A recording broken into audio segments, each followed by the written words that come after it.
नमस्कार दोस्तों, मैं अनुज आज फिर आपके लिए एक सच्ची घटना पर आधारित एक कहानी लेकर आया हूँ, जो है एक इंदौर के अन्नपूर्णा नगर की सच्ची घटना।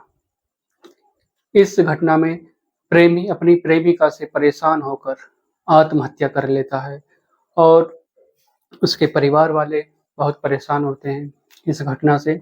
तो कहानी में आगे बढ़ने से पहले अगर आप मेरे चैनल पर नए हैं, चैनल को सब्सक्राइब करें और वीडियो को लाइक करें, शेयर करें, कमेंट करें और बेल आइकन ज़रूर प्रेस करें, जिससे कि मेरी आने वाली हर एक वीडियो आप तक पहुंच सके और आप इसी प्रकार मेरी वीडियो को आनंद ले सकें। तो चलते हैं इस सच्ची घटना की तरफ। इंदौर के अन्नपूर्णा में रहने वाले ऋतिक, जो प्रेमी हैं, उनका नाम ऋतिक है। ऋतिक अपने परिवार के साथ अन्नपूर्णा नगर में रहता है और ऋतिक की उम्र है 23 वर्ष। ऋतिक अपने घर के समर्थन के लिए, घर के परिवार के थोड़ा सहयोग के लिए एक पास ही की कंपनी में लोडिंग रिक्शा का काम करता है और अपना घर का पालन पोषण करता है। उसी दौरान ऋतिक की मुलाकात होती है एक लड़की से और वो मुलाकात उनकी कुछ ही दिनों में प्रेम में बदल जाती है और यूं ही समय बीतता रहता है। उन दोनों का प्रेम इस हद तक पहुंच जाता है कि वो एक दूसरे से शादी करने के लिए तैयार हो जाते हैं।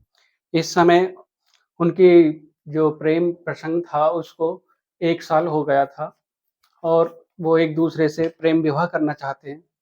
तो एक दिन ऋतिक की प्रेमिका ऋतिक से कहती है, दबाव बनाती है कि चलो भागकर शादी करते हैं।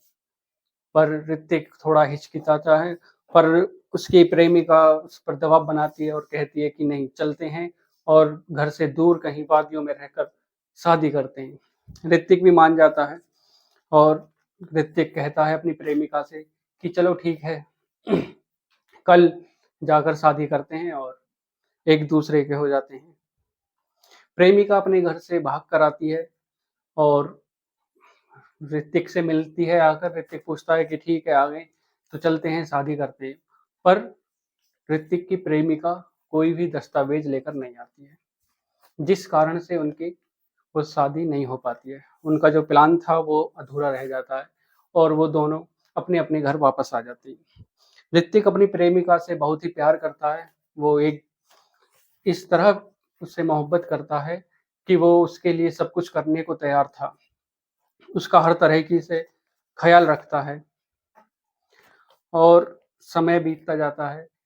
ये बात प्रेमिका के भाई को पता चलती है कि वो भागकर शादी करने वाले थे। तो प्रेमिका का जो भाई था उसका नाम है शुभम।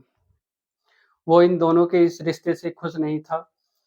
एक दिन वो ऋतिक के पास पहुंचता है और ऋतिक से कहता है कि या तो मेरी बहन से दूरी बना लो, नहीं तो तुम्हारे साथ ठीक नहीं होने का, तुम्हारा साथ अच्छा नहीं होने का। और वो प्रेमिका का भाई अपने घर वापस चला जाता है ये कहकर, उसे धमकी देकर।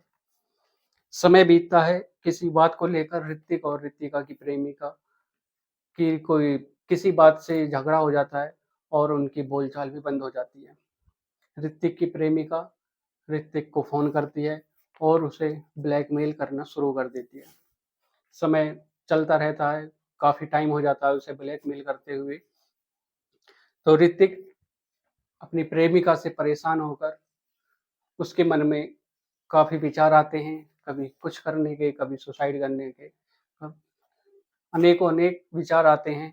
अंत में ऋतिक अपनी प्रेमिका से परेशान होकर ये फैसला कर लेता है कि अब आत्महत्या के अलावा और कोई भी चारा नहीं है। तो एक दिन ऋतिक पहुँच जाता है ट्रेन की पटरियों के पास और वहाँ पर बैठकर वो लिखता है 6 पेज का सुसाइड नोट। जब वो सुसाइड नोट लिख देता है 6 पेज का, उसमें वो अपना सारा कुछ लिख देता है कि क्या उसके साथ हुआ, क्या करना चाहता है वो आगे, जो इसके आत्महत्या करने के बाद उनको सज़ा मिले, वो सारा कुछ लिख देता है उसमें। और 6 पेज का सुसाइड नोट लिखने के बाद ऋतिक ट्रेन के नीचे जाकर अपनी आत्महत्या कर देता है। सूचना मिलने पर पुलिस पहुँचती है। मृतक की पहचान करती है, तो पहचान होती है ऋतिक बाचने के रूप में। मौके पर ही पुलिस को सुसाइड नोट भी मिलता है वहाँ पर पड़ा हुआ। पुलिस ऋतिक के घरवालों को सूचना देती है, उसके घरवाले वहाँ पर आते हैं और फिर सुसाइड नोट को पढ़ती है पुलिस, जो ऋतिक ने अपने आत्महत्या करने से पहले लिखा था। ऋतिक ने अपने सुसाइड नोट में लिखा था कि उसकी सुसाइड उसकी मृत्यु का जो ज़िम्मेदार है, उसकी मौत के जो ज़िम्मेदार हैं, उसकी प्रेमिका और प्रेमिका का भाई शुभम है और कोई भी उसकी आत्महत्या का ज़िम्मेदार नहीं है। उसने कहा कि वह निर्दोष है, लेकिन समाज में लड़कों की कोई बात नहीं सुनता, उनका कोई सपोर्ट नहीं करता, इसलिए उसने यह कदम उठाया है। ऋतिक और उसकी प्रेमिका का रिश्ता पिछले 1 साल से था और प्रेमिका ने उसके साथ भागकर शादी करने की इच्छा भी जताई थी, लेकिन वह बिना कोई दस्तावेज के आती है, इसलिए शादी नहीं हो पाती है। ऋतिक का दावा है कि उसने अपनी प्रेमिका को कभी भी कोई नुकसान नहीं पहुंचाया, बल्कि उसका हर तरीके से ख्याल ही रखा है। ऋतिक अपने सुसाइड नोट में आगे लिखता है कि उसकी प्रेमिका उसे ब्लैकमेल करती है और उसका जो भाई है, वो उस पर अत्याचार करता है। ऋतिक ने आगे लिखा कि उसकी प्रेमिका ने उसे बार-बार ब्लैकमेल किया, जिसका उसके पास सबूत भी है।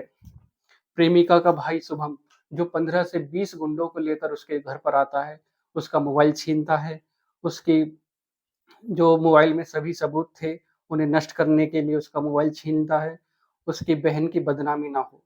जो वो मोबाइल था उसी में उसके सारे सबूत थे और वो उस मोबाइल को छीन लेता है जिससे कि उसकी बदनामी ना हो उसकी बहन की। ऋतिक ने लिखा कि शुभम रोज रात को 10 बजे उसके घर पर आता है और उसके घर वालों को धमकी देता है, उनको डराता था, लेकिन अपनी बहन को कभी कुछ नहीं कहता। ऋतिक ने उसी सुसाइड नोट में न्याय की भी गुहार लगाई थी। ऋतिक ने अपने सुसाइड नोट में पुलिस से निवेदन किया कि उसकी प्रेमिका और उसके भाई के खिलाफ सख्त से सख्त कार्रवाई की जाए, कि वह लड़का है और उसकी कोई बात नहीं मानेगा, इसलिए उसकी बातों को कोई महत्व नहीं देगा और इसी कारण उसने आत्महत्या की और इस आत्महत्या के पीछे उसकी प्रेमिका और उसके प्रेमिका के भाई का ही सारा कसूर है। उसी की वजह से मैंने ये आत्महत्या की है और उन्हें सख्त से सख्त कार्रवाई की जाए उन पर, जिससे कि उन्हें उसकी सज़ा मिल सके। ऋतिक ने अपने परिवार को भी संदेश दिया था उसी सुसाइड नोट में। ऋतिक अपने घरवालों से कहता है कि वो परेशान ना हों और न्याय की लड़ाई लड़ें। परिवार वालों ने उसकी मौत के बाद न्याय की गुहार लगाई पुलिस से और पुलिस से दोषियों पर सख्त कार्रवाई की मांग की। इस दुखद घटना ने इंदौर के अन्नपूर्णा नगर में सनसनी फैला दी और पुलिस अब मामले की जांच कर रही है। तो आज की इस सच्ची घटना में सिर्फ इतना ही। अगर आपको ये घटना अच्छी लगी हो तो वीडियो को लाइक करें, चैनल को सब्सक्राइब करें और बेल आइकन जरूर प्रेस करें, जिससे कि मेरी आने वाली हर एक वीडियो आप तक पहुंच सके और आप इसी प्रकार मेरे चैनल का सपोर्ट करते रहें। तो नमस्कार।